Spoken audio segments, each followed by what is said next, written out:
G'day YouTube, my name's Lance. Welcome to Bundy Bear's Shed. Well, the weather report, it's getting cold.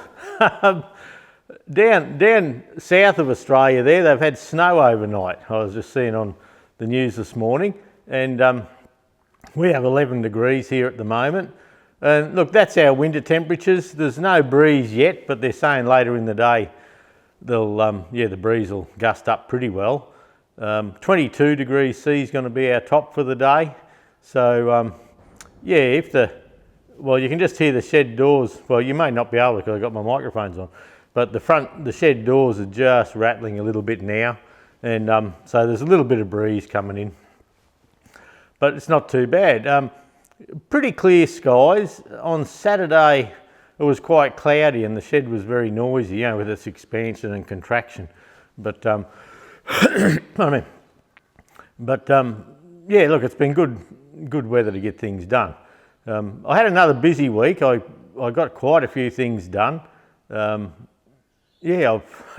suppose after last weekend with all the mates here and having a beer and buggering around, and this week we had no visitors. The young bloke played in a band.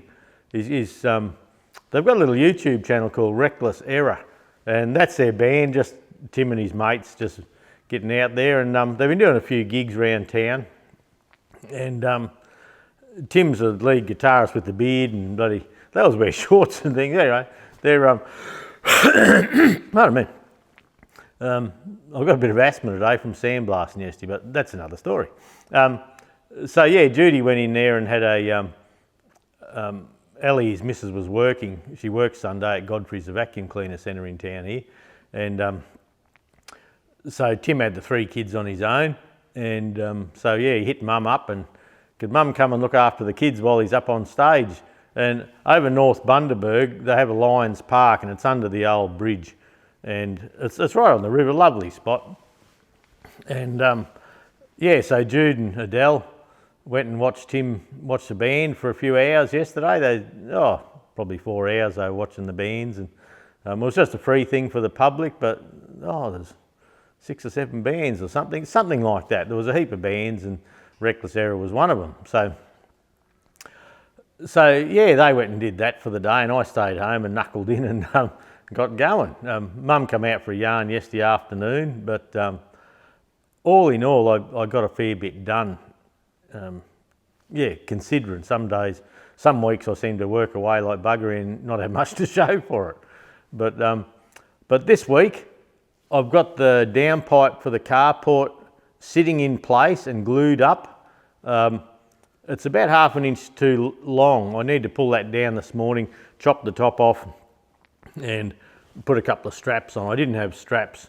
Oh well, they supplied one strap with the kit, the carport kit, but because I'm going onto a 100mm post, it didn't quite work. So I went to Bunnings through the week and I picked up a couple of straps for that, and I've glued it all together. So one of today's jobs is chop 1/2 inch off the top because it's putting a bit of pressure up on the guttering, and strap that on, and that's finished. Hopefully I can send the paperwork away. They can come out and do an inspection, and I'm all through council, finished, no more to think about. For our trip up the Cape, I got while I was at Bunnings, when you go to Bunnings you just see shit, so you buy it. Go on, you all know. But anyway, I've got on top of the camping canopy, I'll do a little walk around with the camera at the end of the stew. On top of the camping canopy, I've got some brackets that, look, I bought them off Grumpy Dave years ago. He bought an ex Telstra, they're the phone people, an ex-Telstra Nissan Patrol with a service back on it, and on the top it had these conduit carriers, and he didn't want them, chucked them out, so I bought the brackets and a hunk of conduit with screw-on ends and that off him. So through the week of an afternoon I bead blasted the brackets. They were aluminium, looking a bit crappy, and I primed them with the CRC etchit and got them painted, a bit of black on them, and they're up on top of the canopy now. So now I just need to screw the end off, and I can put their fishing rods up there and one of the tent poles for where our ensuite goes. So that's okay. I just got to come up with a little idea now to lock it from unscrewing. So, pardon me. I'm going to put a little hole in underneath it so it doesn't build up pressure, because it's an O-ring seal to keep dirt and that out. But I've got to come up with something to stop it unscrewing on the rough road. So, and whether that's just drop a little pin in, or just a little self-tapper that I can undo once the rough roads are over. If I want to go fishing, I can just whiz it out and undo the cap and that. So I have to deal with that yet. And I've made a bracket up for where the ensuite awning comes down against the bull bar on the driver's side, that we used to have to put a tent pole out the end there. Then because it was a loose fit, the sides of the awning would sit down a little bit, and so we'd put other supports out there. So what I've done, I've made a bracket to go onto the scrub rail on the Land Cruiser, and I've got a little fold down bracket and it can pop up. I have a post there, and I've put another bracket there with this nice snug fit, so that'll hold it up straight. I've got it lifting back slightly, so it holds the arms up a little bit. So we're hoping just to, if we want to pop the ensuite out for an evening, we can just swing it around, put the pole in, finished. No ropes, no nothing. So it'll just stay there. So that's the plan at least. So I'm working away with that, but I've got that mostly done. I'm going to get some thick canvas type, like duct tape is what the word I'm looking for, black duct tape to put on the scrub rail so it doesn't bugger up the powder coating. And I'm using 2 exhaust clamps. So 2 exhaust clamps, a little bracket with a fold down thing for travelling. Then when we want it to work, we can just pop it up. And because it's pivoted here, it can't roll over, but it'll stop it from rolling out this way, needing posts. And with exhaust clamps, we can actually lock it back in place. So I've got that just about done. Well, it is done really. I just got to set the vehicle up and do a test run, work out exactly where on the scrub rail. So one weekend soon I'll pull the canopy off the back of the old Betty here, and I'll do that and get that all ready. And where the canopy goes on the ute, it's always had these like keyhole brackets that go on, and then a bit of 12mm threaded rod, actually only 10mm threaded rod, that goes in a hole on the side, and you click an over centre clasp, and I put a split pin through so they can't come off, and no cheeky little buggers in car parks can undo them on you. But I'm going to, they have 2 big Allen head bolts going through the side that they use for the keyholes. So one of the jobs this week is going to get a bit of 10mm by 40mm aluminium flat, and for the trip up north we're actually going to bolt the canopy on so it can't come off, and it's going to have big bolts with Allen head bolts holding it onto the canopy, or holding it onto the tray.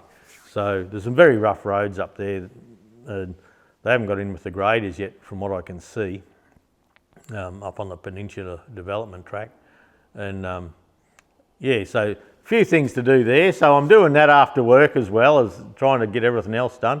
But look, that's all right, we're getting there. I filmed the setup, the setup for the David Brown plate, the plate with the gauge and the porta power to pressure test my David Brown Selectomatic control valve.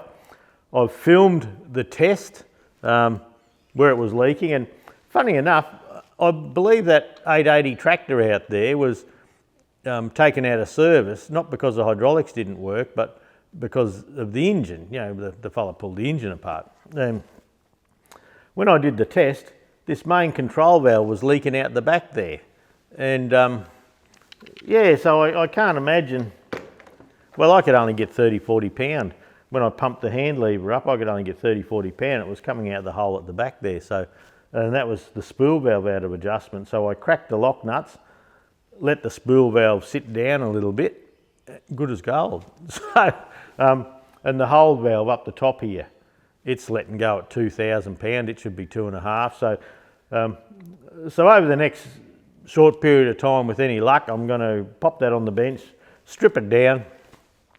I'll probably film just going through it just to see what we find, and hopefully I can get that valve going because the spool is stuck in the one outside. So yeah, we'll see how we go with that. The Gyptol turned up and I've painted the inside of the housing. Now, look, it was a 1 pint tin and it cost me 145 Aussie dollars. And I thought, shit, that was dear. But anyway, look, I've done all the housing, all the nooks and crannies and everywhere. And look, I don't reckon I've dropped it 4 or 5 mil out of the tin. It goes a long way. I brushed it on. And so I thought, oh, well, I'll do the bell housing as well. So I've done the bell housing and the gearbox with the Gyptol. It's been in there for a couple of days now, and it's set quite hard. And I was playing around with the reverse idler yesterday, and yeah, if you watch the Massey Ferguson 135 6-speed playlist, when I got to the gearbox, I have these little dummy shafts I make, and you can sit the dummy shaft in the reverse idler, put all the needles and that in, slide it in with the dummy shaft in, then come through the back with the shaft that's going to be there permanently, and this little shaft pushes out the front. So the 35 box, the spacer needs to be 1 inch round, 2 inches long, and I buggered round outside and had a look and measured the 35 box that I've been pulling parts out of, and went to put it in this 65 box. No, it has an extra spacer. So it has this extra spacer here. So yesterday afternoon I had to make another one, a little bit longer. I don't know whatever happened to my old one, but I'm getting a little toolbox or a drawer going now with Massey Ferguson special tools, and they'll go in. So next time I haven't got to make another one again because I've lost the old one. I probably used it in the press, I would imagine. And so yeah, the housings are different. Yet on my housing for the 65, I have a genuine parts book, and it's a proper Massey Ferguson parts book, and it doesn't show this spacer at all, but it certainly has it. So yeah, that's something a bit more interesting. I've been playing with this gearbox, with the gearbox on the 65. I've put quite a lot of work into that this week, and we're ready to go together. The lay shaft, the bottom shaft in the gearbox, which I didn't think was too bad, but I've stripped the gearbox, but I didn't go and wash all the parts up. I just had a quick look around. I didn't go and wash all the parts up because in this dusty environment, and we were waiting for the shaft from Gordon Ellis, the front input shaft, and that turned up this week, so that's why we've been onto the gearbox. And that turned up, but the lay shaft, once I got it in and washed it and cleaned it up, I could see the tooth profile in on 3 teeth on the old shaft something had gone through it one time, and there was little nicks out of the top of the teeth, and I thought, oh, that's not good. So I looked at the parts books and I realised that the FE35 gold gearbox I had out the back, that the shaft was the same if I could get it out. But I thought, oh, the last time I had the gearbox there, I left the gearbox assembled, the top and bottom main shafts, the top and bottom shafts in the gearbox.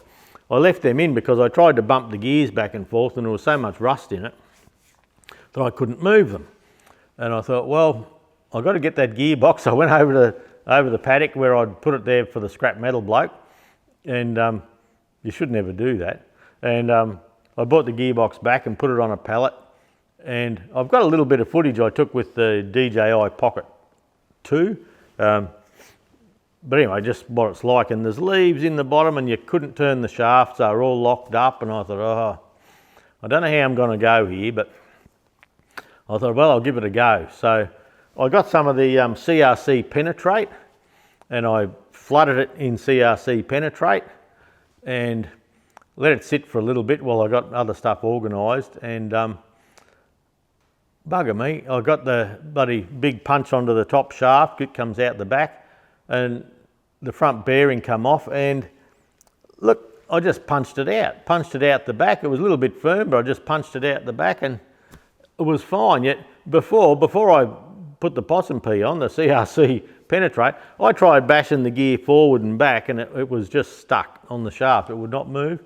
So I put the penetrate on and let it soak for a bit. Then I won't say it fell off, but once I got the shaft out the back, it fell off and hit the ground before I was expecting it to. So that's this shaft here, and you can see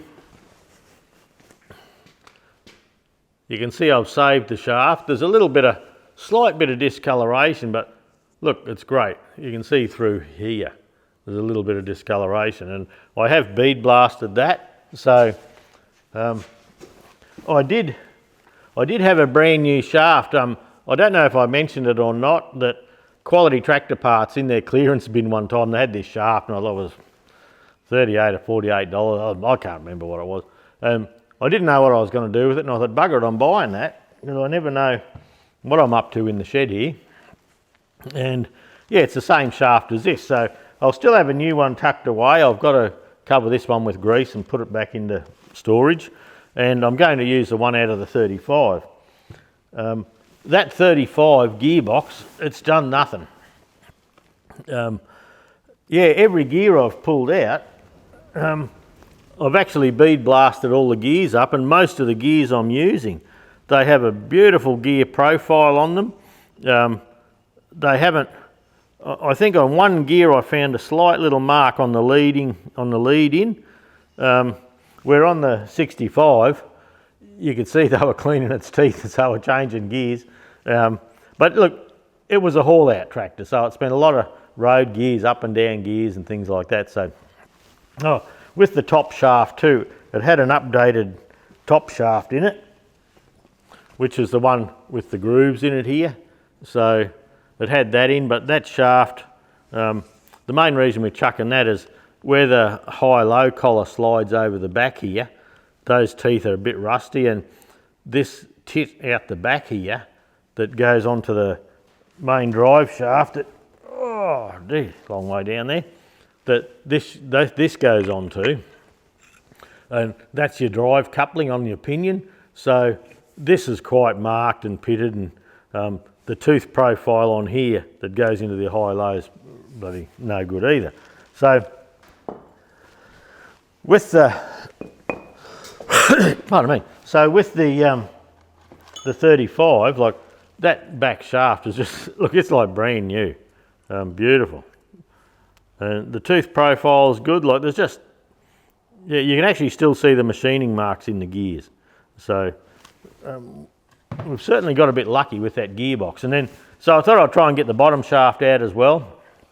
And yeah, look, a bit of fiddling around, but I got it, and I've bead blasted it up as well, and look, it's fine. It's way better than the old one. So so that housing outside there it's just empty now. So I think what I'll do now is tip it up on its end, degrease it, pressure clean it, and I'll cover it with like CRC 336 or the marine one that hangs around along with the six something or other.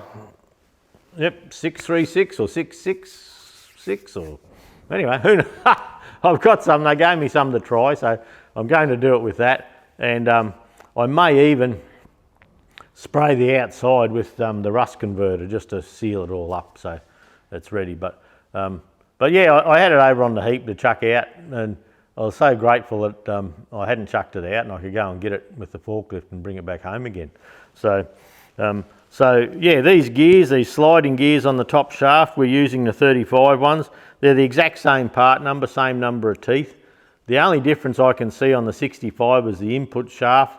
It has a different, the 65 box is a bit faster because it speeds up everything, then uses the reduction in the final drives to get it out, or to drop it down again. So yeah, the media in the bead blast, like when I say sandblast, I'm not using garnet or the little rocks or sand, I'm actually using glass beads, and you can just buy them. I buy mine from Hare and Forbes in Brisbane and get them shipped up. But I've been using them that much lately that it's just powder. Like this week I'll actually get some more sent up from Hare and Forbes in Brisbane, and I'll probably get an extra bag of garnet for the sandblaster, the big cabinet, and the little cabinet. I've got a little red cabinet. I keep glass beads in that, and that's for doing distributor bodies, injection pump bodies, carburetor bodies, and things like that. But with these gears, I just wasn't comfortable with blasting them with the really aggressive grit. I've just done them with the glass beads. So, look, I'm quite happy with that. The reverse idler on ours, look, there's a couple of marks on the teeth. Look, more rusty stains than anything, and the lead into the gears is okay. The reverse idler was that rusted on the 35 that it was unusable and unsavable. So I've got the two little shafts here for assembling that. I've filmed the front input housing, assembling that, putting the seals in. I've filmed putting the bearings on the bottom shaft, getting that ready, getting it tidied up. And I thought I'd do just a little video on each shaft, and then I'm coming up to the stage now where I can start assembling the gearbox. But I don't know what's happened, but the gearboxes have two S40785s and two S40781 bearings, and I only had one of each in my drawer here.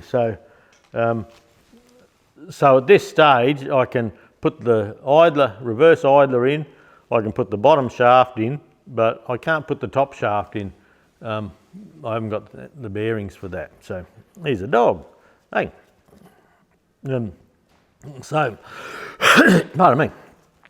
So I'll probably start with that, but I was hoping to have the bearings of, and look, all that's involved in this is putting a circlip here, sliding the bearing this way. You can't go from that way because that's the teeth, that's a gear tooth, not a spline. So the bearing can't come over here. It has to come from this way. So yeah, we've got to put a circlip here, bring the bearing down over, put another circlip on, and then it's ready to put in. But I haven't got this bearing and I haven't got the front bearing. So I don't know what happened there. I should have enough bearings here to do two complete gearboxes up. And look, I'm thinking, I've had them there since 2001, some of the bearings, and I think, well, I got the bearings when I was doing up the 135 6-speed. So I got the bearings then, and I got an extra set for one of the 35s we were planning on doing. But the same bearing should fit this box here. So I didn't worry about it too much. I thought, oh, well, I've got a couple of sets, but I reckon I've used them on the 6-speed. And sometimes when I order parts off Sparex with a sponsorship deal, if they haven't got them, I'll let it ride, rather than import parts from overseas if I'm not in a hurry. So I'll just wait till they're there next. So I'd say I've done that. I've sort of left it and thought I'll follow that up and never did. So anyway, they do have, I raced into the shop yesterday evening about 6 o'clock just to see if we had bearings there, but no, we get them as we need them because the last one we sold was in 2021, so they're not a fast moving item. Sparex have 5 of one in Victoria, 5 of the 40781 in Victoria, and I think 3 of the 40785 in Brisbane. So Judy's going to order them today. My mate Rocket, Davey Rocket Reco, he's got a full set of bearings and seals at his place that he bought years ago, probably 4 or 5 years ago, and he hasn't done his gearbox. So I may ring him later, and if he's got the bearings there, I might see if I can pinch his and replace them later in the week if he knows where they are and all that sort of thing. So we'll see what happens there. So mainly the gearbox has come along. Oh, I've also filmed putting the clutch shaft bushes in, and I've done one video on just preparing the gearbox housing, and that included a little bit of painting. I only showed starting the painting. You didn't want to watch me for an hour painting the bloody inside of a gearbox. But I showed putting a bush in each side for the brake shaft and the clutch shaft, and I've cleaned all the holes out with taps. I just put the tap on the Makita and do zip, zip, zip, zip in and out the holes, just so the holes are nice, and if there's any problems there, I'm aware of it now, not when I need to do a major and fill the thing up with rubbish later. My sound equipment shit the bed. So on Friday evening I come home and I was all ready to get the, well, I wanted to do two things. One of them was film the test on this, and the other was just film the start of getting the gearbox ready. And last time I used my Tascam DR70, D70R, anyway, Tascam, I think it's DR70. I had trouble getting it to switch on. I had to try a few times and I was blaming that I was putting a Makita battery with an adapter, USB adapter onto it, and I was thinking perhaps there's something wrong with the cable or the cord or something. So anyway, the other day I come to start filming for the weekend, all excited. I had such big plans, and I couldn't get it to fire up. It buggered up on me. So I thought, I don't know, what am I going to do now? So I filmed this with just the microphone here going straight in and the receiver going straight into the camera. So it's back to the old days with a few creaks and bangs and groans, but it peed me off a bit, and I thought, right, I'm going to pull this bloody thing apart. So I got it all out over on my bench here and I spread it out and to try and see what was going on. And in the meantime, I jumped on eBay, and I had a look online and I found a DR60. So the DR70 is a long flat one because it's got jacks coming in from each side for the big XRS ones, I think it might be, XRT, anyway. Pardon me. But the DR60 is only about so wide, but it's a little bit higher. And all the reviews were great, that it's cleaning up the sound nicely, similar to the DR70, and it was quite a bit cheaper. So yeah, $100 and something cheaper than the DR70. So I thought, right, I'll get that. So I've ordered that, that's coming. And I thought, oh, I got all ready for this weekend of filming that I was all excited about. And yeah, I had to pull that bloody thing apart. So I got a photo here. So yeah, I spread this Tascam out all over the bench, and I thought I'll see if I can find out what's wrong. And I didn't know, and I got it spread out all on the bench. I thought to myself, no way this bloody thing's ever going to work again. And but anyway, I thought, well, I'll see what I can find. So the switch had no feel in it, like the on-off, the slide on the side. It just, it should have a little bit of spring tension in there, but there was just nothing. You couldn't feel anything. So I thought, right, I'll find the switch and see if I can work around that. So that's front panel with the switch on it that's got the buttons and that on it. It's the last bloody thing out of the housing, Anyway, it had to be.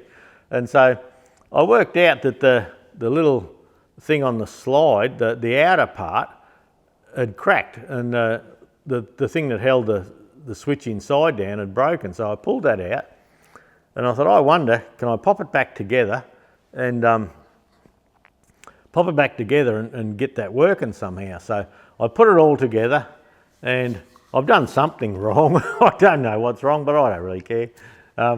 Got a new one coming, but to use the auxiliary battery pack, which is what I used to do, like I've got a couple of battery banks, phone charging banks, so I'm not buying batteries all the time, and I actually bought an adapter to go on my Makita batteries, and it's got a USB that goes in. And I thought that might have been faulty to start with, but it turns out no. now I've got the Tascam back together, it won't take outside power. So I don't know what I've done there, buggered something up. And but it has 4 A-cell batteries in the back. And so I put batteries in, and if I put an O-ring pick in the side, find the switch, I've got to use a torch because I'm blind, I'll fart. And I get an O-ring pick down in there, I can just slide the switch down and I can actually get it to fire up. So at the moment we're on borrowed time, but we're not whinging, we're loving it. It certainly gave me a chance over the weekend to do some of the filming I wanted. And if I didn't run out of bearings, today would have been just filming putting the gearbox together. And yeah, we could button that bit up and start bolting the steering box on and things like that. But anyway, Lance stuffed that up. But anyway, look, all in all, we have a new Tascam coming to clean the sound up, to take all the ambient shed noise out. The old one's working. I'm popping batteries in at 4 at a time, which doesn't matter, we're getting the job done. So yeah, and look, back ages and ages ago now, something come out of the press, and of all places to shoot, it shot across and hit that bloody Tascam, and on the side of the switch where there's a little red bar goes down, it hit there and broke that little thing out. And I don't know if it's something to do with that or not, but anyway, we have a new sound thing coming. So after spending a heap of money on cameras a week ago or a fortnight ago, well, now we've just spent another $370 or something like that on this Tascam. So anyway, that's life, isn't it? That's how it goes. So, but look, that might do. I've got to give the 135 a tidy up. Not this coming Saturday, the one after. We're going to a charity car and tractor and truck show, and we're going to take the 135. That indicator switch, that Quality Tractor Parts indicator switch had buggered up. That's come in and that's just sitting on the seat there. Yeah, so I better do that and get that sorted out so it's all finished. And yeah, the grill, I never painted the grill, I just got it off the shelf and put it on, and after, I know, I could need to paint, but I'm not going to paint it this time, I just haven't got time. But I've got to get that ready too for this tractor show. I think they're helping the air ambulance and a few things. So yeah, so we're going to go and support that for a day. Saturday, I think that's Saturday the 20th, and it's at the Agro Trend Grounds, or the showgrounds now. They call it the precinct. I don't know what's wrong with saying the showgrounds, but anyway, the precinct. And so that's because we're trendy. And so anyway, look, I've certainly got plenty to do, but I'm quite pleased with the progress this last week on what we got done in the shed here. Yeah, it's going well. So anyway, thanks for your time again. Thanks for dropping by. Have a good week, everyone. I took a couple of, I had a go at Timelapse, and I took one of a sunrise and one of a sunset. Then the night before the full moon, I tried to get the moon coming up.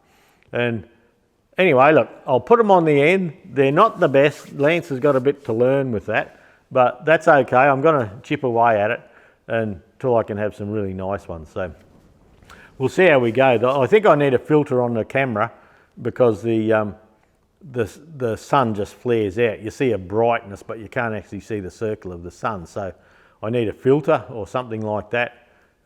Anyone that knows anything about that, in the comments, help me out. There'll be something. Yeah, it's a. I need a filter probably for a Tascam, a DJI Pocket 2 and a DJI Action 2 or Osmo 2, something like that. So anyway, I've done one with each just to learn how to use it. And with the pocket camera, I set it up last week, and as it was taking, I didn't show you because I thought it was failing, but I just didn't know what I was doing. And as it took a photo, you have a look, and it started off up here, and each time it took a photo over an hour, it actually went down this way. And I thought, oh, bloody thing, something's going wrong. But it's actually got that as part of it, and you can tell it you want it at this level here, and you can have it as a flat plane, and you can say, I want it to start there and finish there over an hour. So while it does its time lapse, it'll actually slowly move to take in the scenery as as it goes. So yeah, so it does. It's smarter than the bloke using it anyway, which wouldn't be hard. All right, I'll shut up. Thanks for dropping by, and we'll catch you all next week, eh? Okay, on top of the canopy here, they're those brackets that I bead blasted up and painted, and so I've got a bit of conduit on top of the canopy here. That's the solar panel dusty from sitting around. They're the old treads. They're like a max track, but I have 4 of them, and I've been looking for the pins to mount 4 because we've got plenty of room there, but they don't make them, and they're the old type, but they make them for the new type, so might be a job there yet. But yeah, look, that's all coming together. And on the back here, that's the bracket. I turned that out, and that was an old flashing light bracket, and so that'll fold down when not in use. That's got to be all painted black yet. I'll bead blast the whole lot and paint it black, just so it'll end up sitting. And if I come outside here, I've got the door closed over because of the sun, so that's going to sit there somewhere on the Land Cruiser, and it'll fold down under the thing there, so it'll sit on top of this scrub bar and fold back down. So I will paint that black just so it blends in. Now look, while we're out here,